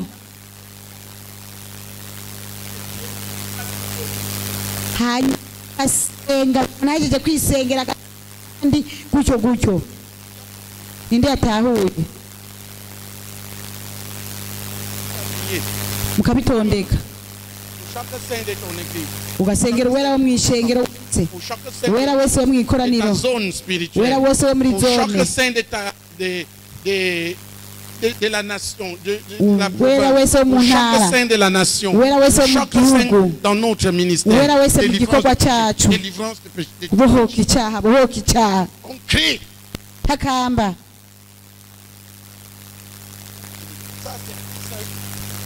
Tukarangiza. L'amour du monde, on explique d'abord ce que c'est. D'abord, premièrement, tu pries d'abord pour eux-mêmes. Après, on a mis au tableau. Qui comprend? C'est pour rendre pratique ceci. Normalement, je devrais passer un samedi avec vous. On n'a pas donné la possibilité. Ça doit être la semaine dernière. Ça demande du temps. Qui a vu? Ça, c'est la gestion de la semaine de prière. Ensuite, voici comment tu organises ta zone. Vous savez que mardi et jeudi, prière dans les assemblées. Est-ce que c'est ça? Bien. Les dirigeants vont conduire à prier quoi? Lundi. Veillez aux soirées de 4 heures de prière des dirigeants. amakesha cyangwa imigoroba y'amasengesho y'amasahane n'abarongozi Pasteur prie avec eux ce qu'ils vont aller prier avec l'église. umwungere agasengana nabo Des instructions. kugira ngo azoje gusengana nabo bazoje gusengana n'amakoraniro barongoye Frère, qui comprend? mwene data turabitahura Parce que ça sera vide. kuko atari uko bizoba bigaragara C'est-à-dire qu'on se retrouve dans l'église. tuca duhurira mu ishengero gusa Si vous êtes 10, si vous êtes 20, si vous êtes 100, priez. muri 10 muri 20 muri 100 musenge Non, là c'est les dirigeants. abo n'abarongozi Lundi. kuwa mbere Mardi et jeudi, ils savent quoi apporter. kugira yo kuwa kabiri bace bamenya icyo batwara nabo Mardi, c'est dans les assemblées. kuwa kabiri ni mu Note bien. makoraniro mubyandike neza Mercredi, c'est à l'église. kuwa gatatu ni mu ishengero On va prier pour la nation et prier kuwa gatatu tuzosengera sur ces sujets. tuzosengera igihugu tuje twongera tubandanye dusengera iyo mitwaro Amen. amen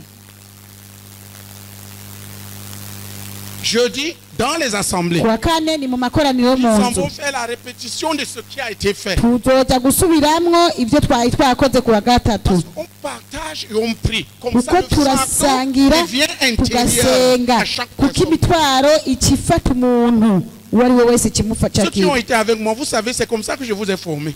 ababanye nanje murazi ko ari uko nabarongora J'ai donné des sujets de prière, j'expliquais. natanga umutwaro Chacun nkawusobanura travaillait sur lui, mais on priait. C'est comme ça que les gens ont été formés. umuntu wese akawukorera ko tugasenga niko twabigenza Apporter la parole, la prière, la parole. ukazana ijambo amasengesho amasengesho ijambo Voilà comment on sanctifie un ijambo peuple. amasengesho uko niko beza ubwoko Qui a compris? ninde yabitahuye Ainsi, gutyo rero avant la fin de la semaine, Imbe- organise-toi pour que toi et ton peuple vous faites le tour de ça. imbere y'uko indwi ihera mutunganye ubwoko bwanyu kugira ngo ibyo bintu mubikorereko Qui a compris? ninde yatahuye Il y a les choses. hariho ibintu Si tu as le petit carton là, il y a ufise les choses qu'il faut éliminer, il y a les choses qu'il faut revêtir. ufise ka kandi gatoyi ka kakarito gatoyi hariho ibintu 10 na bingahe byo kwiyambika byo kwishingamwo n'ibindi byo kwiyambura Par exemple, lève-toi. nk'akarorero haguruka Prie pour que Dieu t'accorde haguruka usenge d'être totalement délivré de tout péché. Chaque jour Imana que Dieu a créé. iguhezagize kubohoka rwose icyaha S'il y a un umunsi péché, wose imana yaremye un péché particulier qui te menace, prie pour ça particulièrement. kandi nyamba Tu hari as icyaha 3 minutes. cyo mu buryo bw'umwihariko kikusugereje ugisengere mu buryo bw'umwihariko Tel que tu sors de là délivré de ce péché. senga Demain ku tu ne vas pas le buryo faire. uza kuva Après ngaho demain tu ne vas pas wabohotse le icyo faire. cyaha utazosubira kugikora ejo cyangwa na hirya y'ejo Prions ensemble. dusenge twese Prie en général, mais prie particulièrement pour ce péché qui te senga menace. senga kandi usengere Chaque jour de ma vie, Seigneur. Le bakashoda kadore la kabaka. Ce bakadore kabakadore la kabaka. Maintenant, prenons. Tu as prié. Maintenant, prie pour chaque saint dans ton assemblée, pour chaque saint de ton centre, ubu rero pour chaque usengere saint de l'église de Bujumbura. usengere uwera wese wo mu ikoraniro ryawe ryo mu nzu usengere uwera wese wo muri Prions santere ensemble. yawe n'uwera wese wo mu ishengero ry'ubujumbura dusenge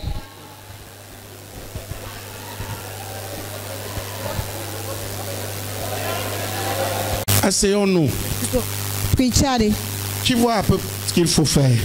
ninde atanguye kubona ibyo dutegereza gukora Il y a une première chose. Dis la chose et laisse d'abord chacun prier pour lui-même. Et hariho sonder sa vie à ce ikintu cyo niveau. kwitwararika vuga umutwaro hanyuma ubanzure ko umuntu umwe wese yisengere Deuxièmement, si vous êtes nombreux, mama benshi après tu peux dire, vous priez pour tous les saints de ton assemblée de maison, tous les saints de ton église, tous les saints de... urashobora kubabwira ati mwebwe musengere Tutonsa, abera tous les bose bo saints de l'église de mu ikoraniro Bujumbura. ryo mu nzu mwe musengere abera bose bo mu ishengero C'est ryanyu pareil mwe pour les musengere choses abera bose positives. bo mu gihugu C'est pareil pour les choses.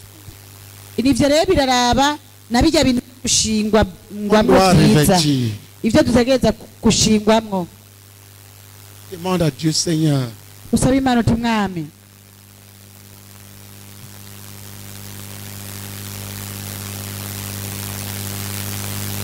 accorde-moi de te chercher, mezagiza kukurondera de te trouver, ndakuronke te connaître, ndakumenye t'aimer, ndagukunde et te servir à travers la fidélité dans les retraites pour le progrès spirituel. ndagukorere biciye mu kukurondera no mu kwiherera kugamije gutera imbere mu buryo bw'imwemu. Qui comprend?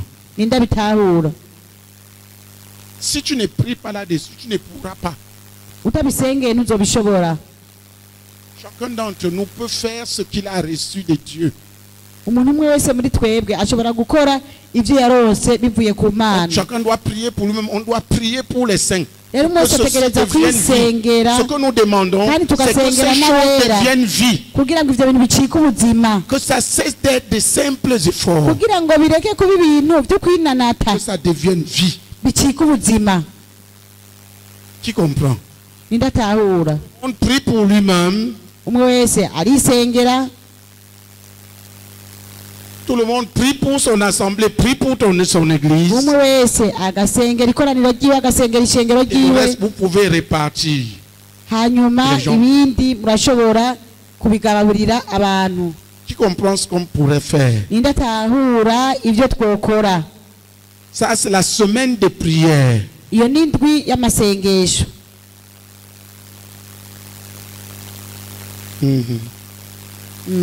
La semaine d'évangélisation. Indwi y'ivugabutumwa.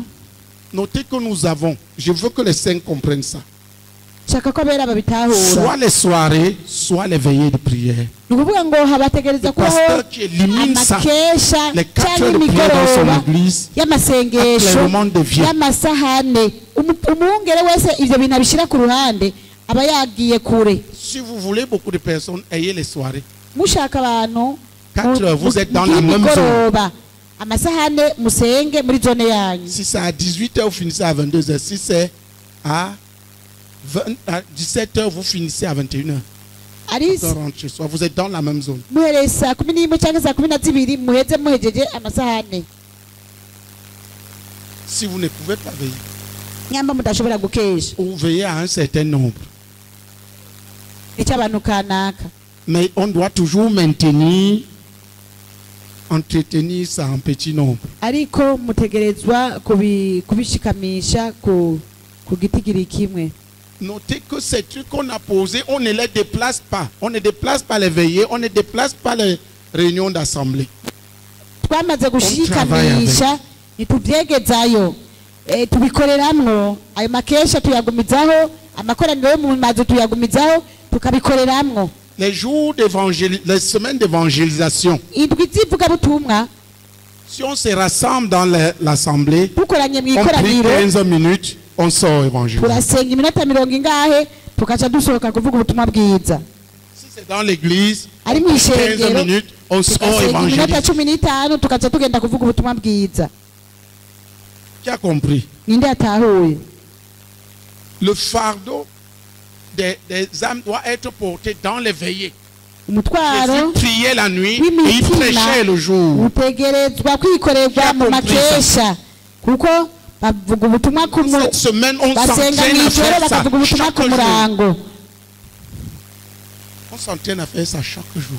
Ibyo twasohoka kubikora buri Et munsi. lundi, si on se retrouve ensemble, c'est pour sortir évangéliser ensemble. Ishengero rihuye 15 minutes, on sort évangéliser. kwegerana no gusenga iminota 15 mugaca muja kuvuga ubutumwa bwiza. Si c'est la soirée de prière des dirigeants, ok, vous mettez la soirée, c'est après.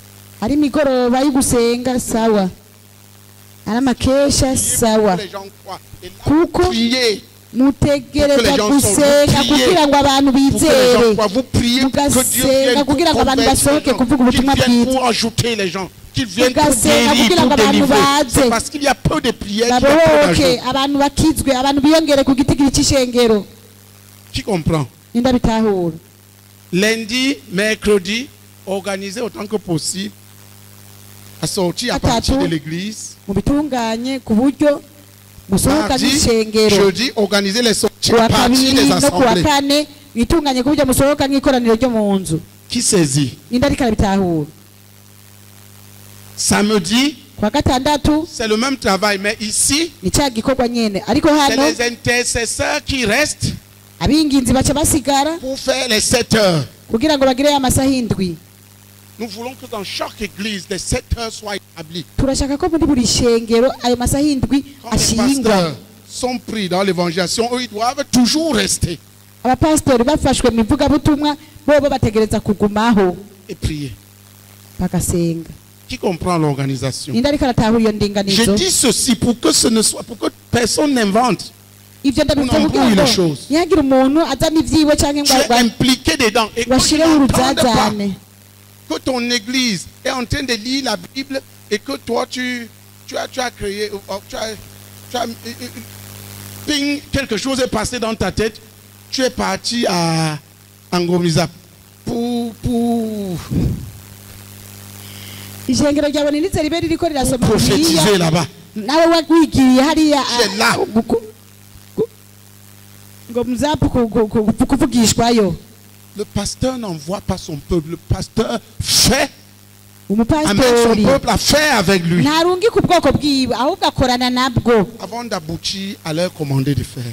imbere y'uko ashobora kubutegeka ngo bukore ikintu. Dis à ton frère, tu n'es pas au niveau où tu dois commander aux gens de faire. Tu es au niveau où tu dois faire avec eux.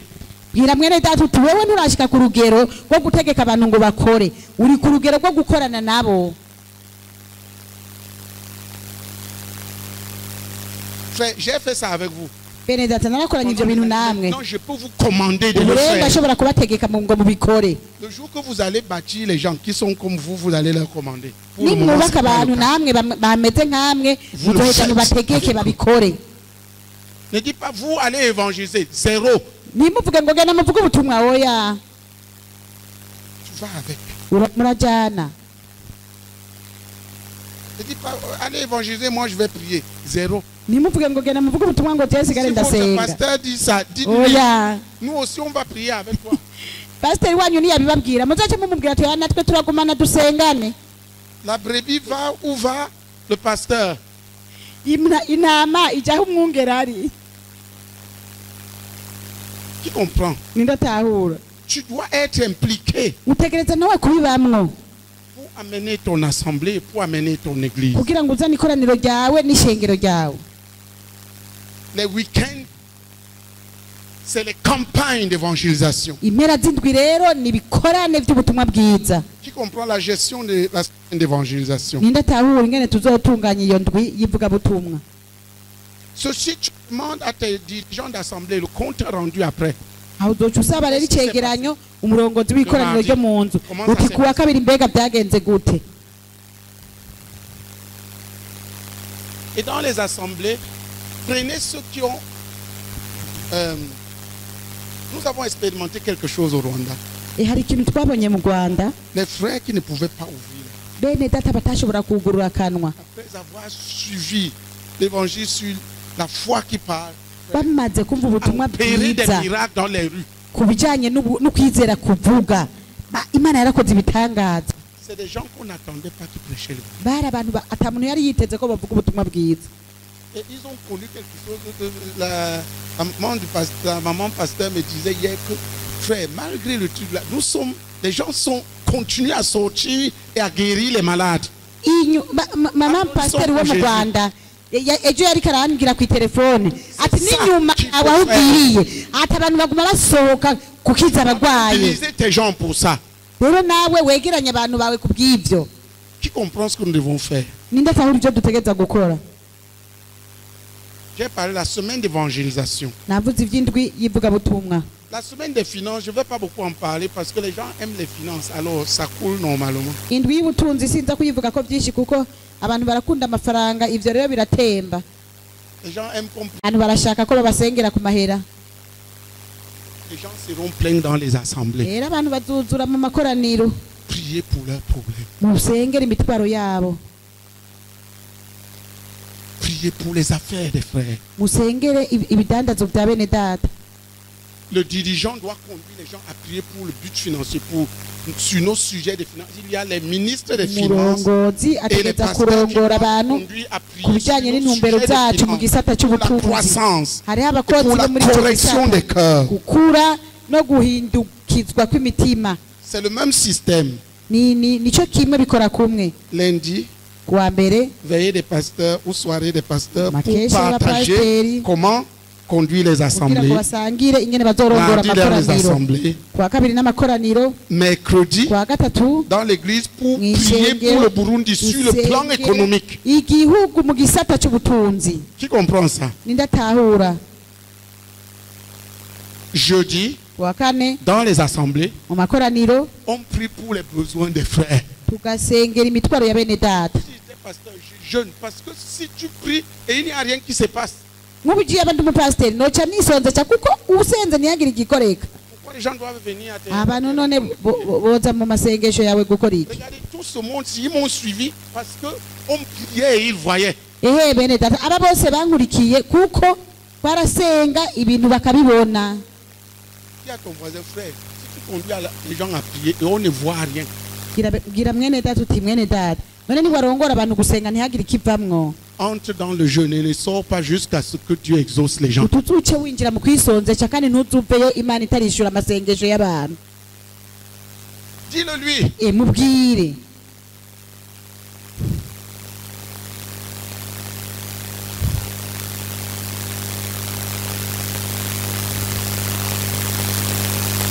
Vous enseignez sur la nécessité de travailler et de donner.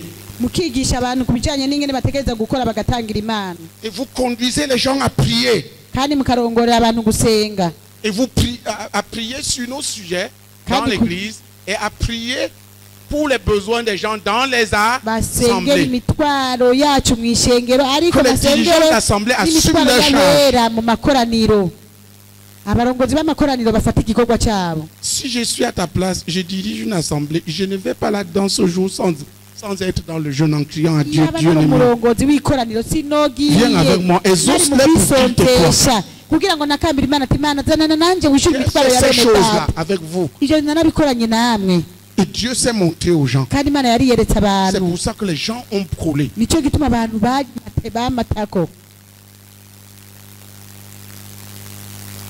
Dis à ton frère, tu dois prier avec les saints pour leurs besoins et obtenir les réponses. bwira mwene data utegereza Pour que les gusenga brebis se collent à toi. utegereza gusengana na bene data kandi usengera imitwaro uti kandi makurosi inyishu kugira ngo nabo bakumateko Dis-lui, mubwire si ce n'est pas ça, tu veux que les gens viennent faire quoi? uti none bitameze uko wowe ushaka ko abantu baza gukora iki On prie, il n'y a rien. baze musenge atakivamwo Fine est entré dans une assemblée. fine yarinjiye mu ikoraniro Tous les jours. iminsi yose Et oh Dieu le réveille. barasenga ngo mani kanguro Et Fine tendait l'oreille pour voir si le réveil est en train de venir. fine Il ne rero voyait rien. fine rero agatega ugutwi ngo arabe ko iryo kanguro ryoza akabura On prie encore, oh Dieu le réveille. agasubira bagasenga ngo mani kanguro agatega ugutwi akabura ukwezi abiri umwaka Fine s'est révolté contre fine rero acaragumuka n'ibyo bintu la question qui s'est posée. Pourquoi prier si Dieu n'entend pas et n'exauce pas? ibaza ati none guma dusengera Si les iki jeunes croyants sont Imana honnêtes, ils vont itumva. te poser cette question. abizera benshi aba bari imvuga kuri bokwibagije icyo kibazo Quand le pasteur n'a pas ce fardeau et il demande aux gens venez à la prière, ils viennent faire quoi à la prière? iyo umwungere adafise uwo mutwaro akabwira abantu ngo muze musenge none bozira iki bosengera iki Qui était ici qui pendant les 40 jours on prenait et on priait pour les fardeaux des gens. Certains ont connu la multiplication de leur salaire par 4, certains par 10. hari igihe twakorana ngaha tugasengera imitwaro ya bene data hariho ab'imitwaro imishahara yabo yagwijijwe na 4 abandi iragwizwa na Même 10 elle a connu ça. nanjye byaranshikiye Demande à ton frère, tu es un pasteur bazi uwo mwicara giti mbega wowe uri umwungere ou tu es un mercenaire? cyangwa uri umucangero Qui es-tu? none we uri iki? Tu portes les fardeaux de tes brebis. None we urikorera imitwaro y'intama zawe? Qui es-tu? Uri iki? Un pasteur ou un mercenaire? Uri umwungere cyangwa uri umucangero? C'est pour nous sauver de cette folie-là que Dieu a posé ces choses. Ni kugira ngo iturokore ubwo busazi, nicyo gituma Imana yashyizeho ibyo bintu. Priez pour les choses pratiques, qu'il y ait des réponses. Mugasengera ibintu bitomoye kandi Parce que tu es mis à l'épreuve comme pasteur. kuko wewe nawe nk'umupasiteri uba ushyizwe ku gipimo. Tu es mis à l'épreuve. Uba ushyizwe ku gipimo. C'est ton épreuve. Ni igipimo cyawe. Que Dieu réponde aux besoins de tes Imana brebis. yishure imitwaro y'intama zawe. Dieu nous donne des cœurs de pasteur. Devons-nous écrire turavuga que Dieu tutakamba change Imana. notre attitude. Imana iduha imitima y'abungere. Laissez les frères couler dans les problèmes. Gutuma tureka bene Manger la data pâte. bene data basugerezwa n'ibibazo ntihagire icyo bitubwira. Prions ensemble. Dusenge twese. Data turase tugutakambira po mwijuru mwami tugenderere nk'abungere mwami uduhezagize imitima mwami y'abungere uduhezagize imitima papa mwijuru mwami imitima y'abungere mwami turase tugutakambira bose mwami utuzane papa mwijuru mwami kugira umutwaro mwami wo gusengera intama kugira umutwaro mwami wo gutakambira ijuru kugira ijuru ryuguruke turase tugutakambira papa mwijuru mwami gendera umurongozi wese mwami manu duhezagize papa imitima y'ubwungere turakwinginze mwami udutandukanye papa nukuba abacangero udutandukanye papa n'imitima y'abacangero ariko duhezagize papa imitima y'abungere turakwinginze tubigusabye mu izina ry'umucunguzi wacu Yesu. Amen. Amen. Twicare. Qui voit comment gérer Indabona ingene dukwiye kuzotondeka ibintu. chaque semaine, qui est en train de voir. Indariko arabona ingene indwi yose tuzoyigenza. J'ai passé de parler ces choses en gros. Ibyo ona gerageje kubivuga nca kumusonga. Mais je crois qu'il nous faut une retraite de dirigeants. Ndabona ko hakenewe ukwiherera ku bongozi. La prochaine, quand on finit cette fois-ci, la prochaine semaine, on va prendre une retraite. Ngiza Traiter ça. ndwi uburyo kurikira tuzoja tukwiherera. Il y a des sujets de prière pour chaque semaine. Hari imitwa sengesho kuri burindwi. Il y a la semaine de lecture biblique. Hari indwi yo gusoma Bibiliya. Lisez la Bible et enseignez à méditer la parole. Some Bibiliya kandi wigisha imbura ijambo ry'Imana. Et partagez dessus. Le pasteur choisit le nombre de livres. Pasteur agafata Les chapitres. igiti kibice. Tout le monde s'engage à lire et les Ouais. gens partagent Ramaza dessus. gusto. Dans les assemblées, Kandi baga- on lit partout. Ah, Dans les ibijanye maisons, n'ivyo, on lit. Les mu matins, makoraniro. on lit dans les familles.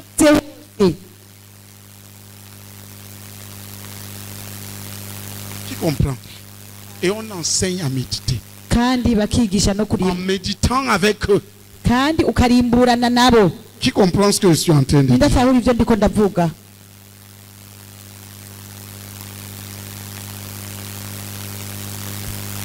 Il y a la semaine de lecture des livres. Hariho n'indwi yo gusoma ibitabo. Première chose, il faut que nos gens reviennent à lire nos livres. Icyambere En nuko général. abantu bacu bakwiye kugaruka Quand gusoma tu ibitabo choisis un livre, byacu. si tu es sûr que les gens peuvent l'avoir, chacun prend un de nos livres et lit. Ugatora igitabo uzi ko bashobora kuronka Ça, c'est pour canke ugatora connaître igitabo qui kimwe nous mu sommes, bitabo qui toi-même tu es. ukabasomera. Comme ça, au moins, tu t'assures que les Kuko frères nawe lisent nos livres. uba Et on urimo partage dessus. ugacungera ko bene Qui a data compris? bariko barasoma igitabo nabo ninde J'avais dit yatahuye. qu'on conduit les gens dans les trucs là, mais c'est difficile. On Ano se lit. kuri bya bitabo byo kubikora kw'ibibazo no kubikosora ariko Les gens lisent nos livres et partagent dessus. birasaba ko habaho Chaque kwiherera. église, chacune de nos églises CMCI doit abantu avoir bacu bose mu mashengero yacu ya semuseyi tous nos livres CMCI au moins 2 à 2. Frère, tu bategereza comprends? kugira ibitabo byacu bya semuseyi n'imiburiburi Est-ce que tu comprends? bibiri bibiri. Frère, vous me comprenez? Murantahura bene Vous data, comprenez? murantahura. Nous devons définir qui nous sommes. Gutumbereza neza abo turi bo. Quand on arrive dans ton église, Bashitse mu ishengero ryawe on entend l'air qui vole dans tous les sens. bakumva On cherche un de nos livres, on ne voit pas. umuyaga uhuta Nous savons qui tu es, un mercenaire. ata gitabo na kimwe cyacu kihari tuca tumenya uburiwe uburi umucangero Tu es un mauvais envoyé. uri intumwa mbi. Tu n'es pas là pour présenter ce que... ntushobora kutuserukira ugaragaze icyo turi utwara ubutumwa bwacu. Le premier objectif des livres, c'est de disponibiliser la parole. Le premier... intumbero ya igira 10 ijambo abari akeneye barironke en offrant les ministres la parole et en offrant la lecture de la parole. mu gutanga abakozi b'ijambo hamwe no gutanga iryo jambo nyene